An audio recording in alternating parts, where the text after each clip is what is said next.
বৃষ্টি ধাৰাবাহিকখনৰ আজি নিশা আহিবলগীয়া এপিছডৰ প্ৰমো বৰ্তমান মুকলি হৈছে।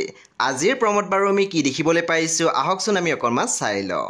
আজিৰ প্ৰমৰ প্ৰথম ভাগতে আমি দেখিবলৈ পাইছোঁ বীৰিনা, লুনা, কিশোৰ আৰু জেঠাই থিয় হৈ আছিলে আৰু তেতিয়া আমি দেখিবলৈ পাইছোঁ কিশোৰৰ বৰ্মাকে কৈ আছিল সৌৰভে চিমিৰ মৃত্যুৰ মানুহক সকলোকে খবৰ কৰিছে, চিন্তা নকৰিবা, জীওক আমি সোনকালে পাম, চাবা।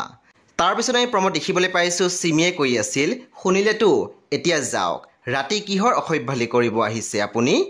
তাৰপিছত আমি প্ৰমোত দেখিবলৈ পাইছোঁ ভট্টদাই কৈ আছিল তাৰ মানসিক শক্তিটো কিন্তু বহুত বেছি, আন হোৱা হ'লেতো তেতিয়া আমি দেখিবলৈ পাইছোঁ সমীৰে মাত দিছিল তাৰ এতিয়াও একো নহয় ভট্টদা, তাৰ জীৱনত এতিয়াও মই আছোঁ।